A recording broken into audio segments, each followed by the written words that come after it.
It's good to be with you again. And today I would like to talk with you about Jupiter. Now, why Jupiter and what does this massive planet have to do with consciousness raising? Well, a lot, really. Just like when we envision this humongous planet, or we actually see space photographs of it, we witness the massiveness and jovial lightness at the same time, and the truly tremendous pull of it. There is not only an ancient connection, also on many levels, but some of us have either gone to the planet by bilocating, or with dreams and so on, or the moons around the planet, again in dream time, but also with, besides bilocating, with some remote viewing. So besides what you may hear online or with some sci-fi movies in the last years, what do you think of when you hear Jupiter? Or better yet, when really feeling into this massive sphere? Some aspects that come to mind are philosophy, teachers of a high nature, optimism, happiness, confidence, expansion, and freedom. Also jovialness, luck, and fortune, wealth, and long-distance travels.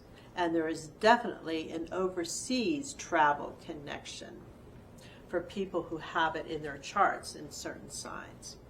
So also growth, flourishing, getting bigger, abundance, optimism, and good luck. And it's also about positivity, not just on the surface, but at the root. It also can symbolize the difference between right and wrong, which can be conducted by parents, teachers, priests, and the laws of society. So basically, to be faithful and honest while expanding. Now, in regard to the body, it rules the liver, and the color associated with it is yellow. So basically, it has both uplifting and spiritual connotations. And in regard to material, it portends to travel and wealth. Now, one interesting aspect is that its energy does expose those people that are not really of the light.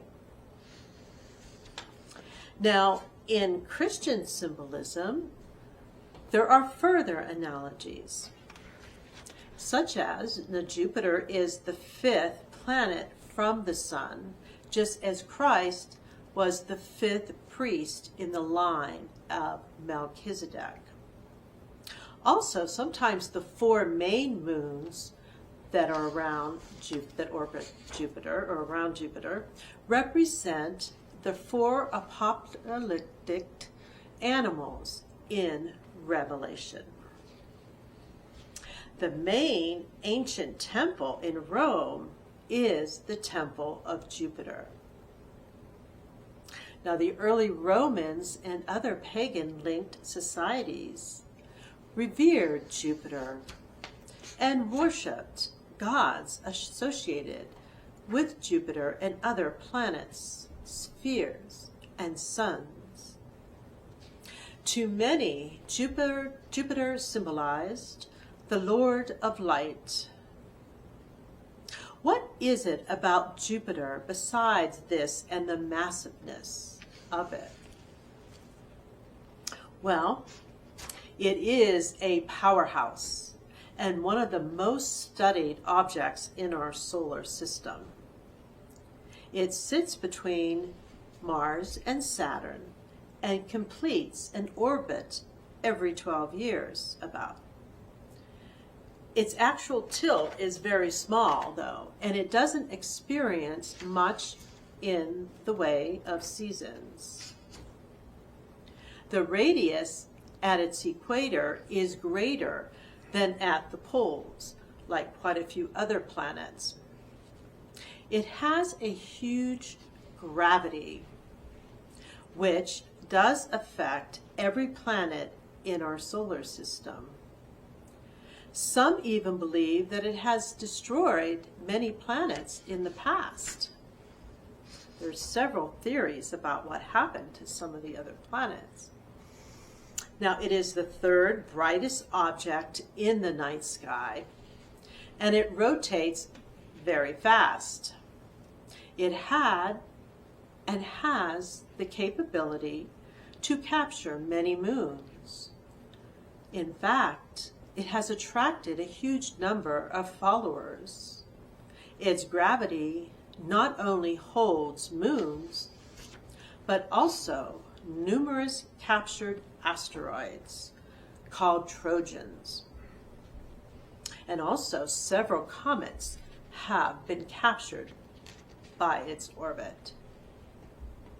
Now, along with this, there is a strong radiation band. And getting back to the moons, there are actually 67 to 70 known natural satellites of Jupiter, or moons.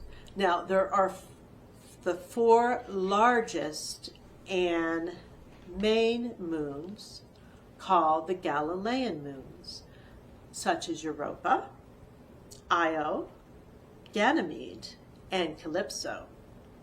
Now, Ganymede is actually larger than our planet Mercury.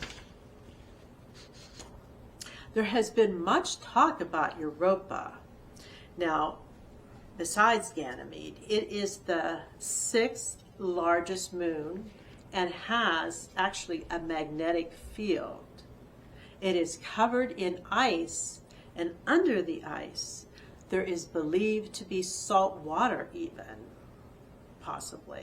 Now, it has several conditions to support life, just like a planet. Now, that it has water, some heat, believed that there's oxygen, and organic material.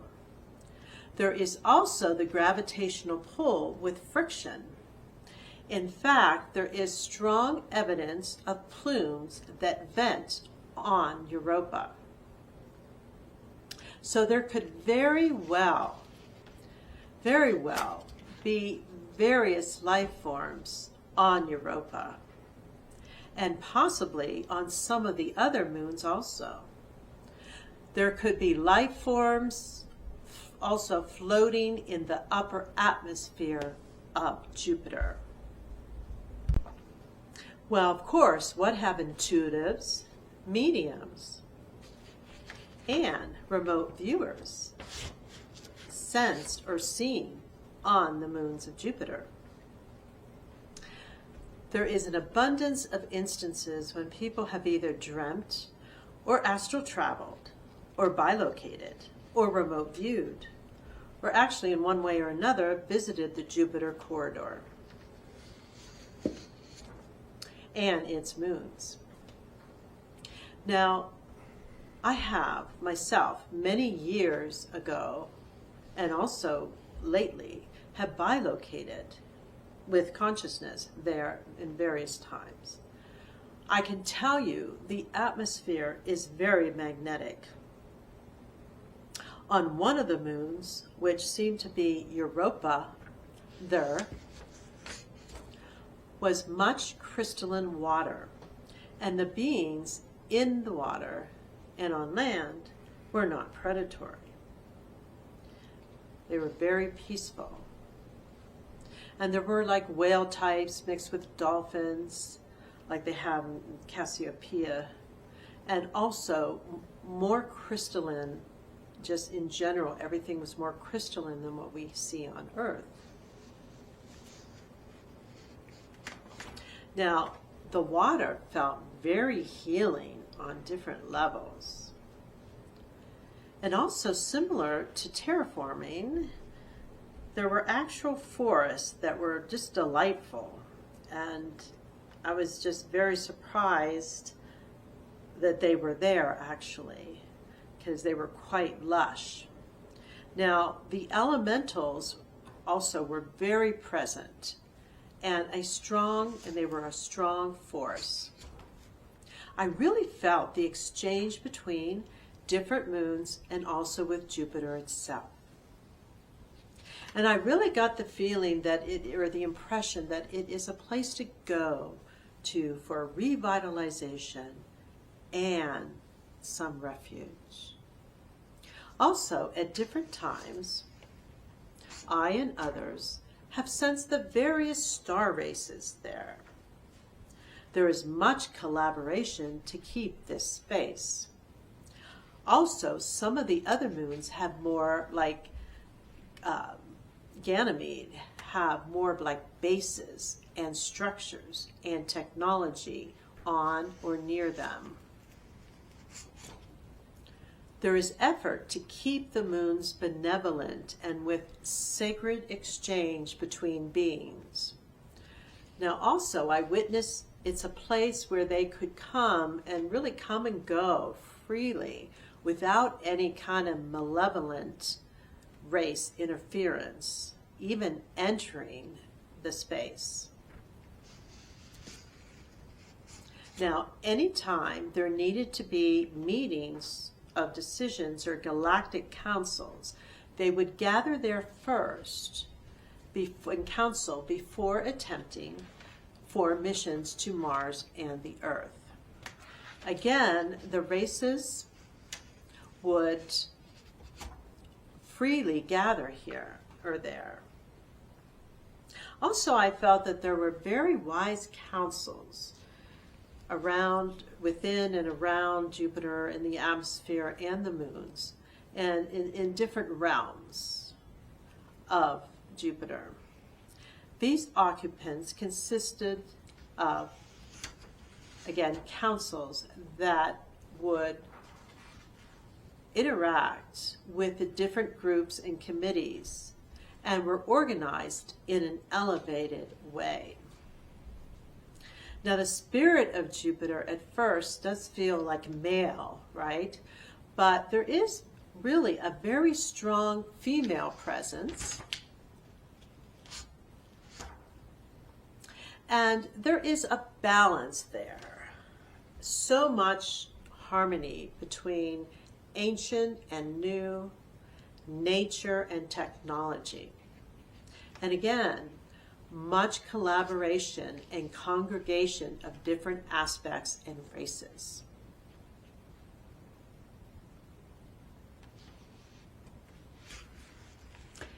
Now, also, I did notice that there was quite a bit of symbolism that was used in architecture and meeting rooms where they would meet. And the ports for the ships are very advanced, but organic-like. And quite a few motherships gather there around and station there quite a bit. Now, this is near the moons and other masses, and there is a very advanced race that have headquarters here that also have a station near Uranus and right outside our galaxy. So several luminaries have also reported actually being taken on ships to galactic and intergalactic meetings there. Now, in addition, in the UFO community in general, there are also reports of massive motherships actually stationed in between the moons and Jupiter. Several contactees and luminaries have mentioned there are continual incoming ET fleets, often armadas or motherships, which are many thousands of miles long, Earth miles long. Some have said that they belong to the Cedar races, and most are part of the Intergalactic Federation. Now, on the moons, there are many different types of architecture that relate to the various star races. It has also been reported that certain ships parked near the red spot of Jupiter can draw possibly energy from it. Now, many say that all suns are portals to various dimensions, and that they are also portals to different star systems for ships. Now, to me, it also felt like Jupiter and the surrounds could support various portals, both spiritual and galactic and intergalactic.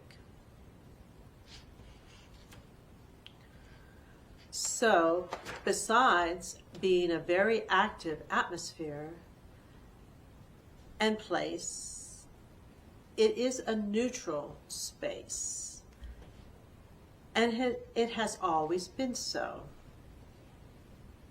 Can we, as a planet, evolve into a more collaborating planet or civilization with ourselves and with other, both Earth races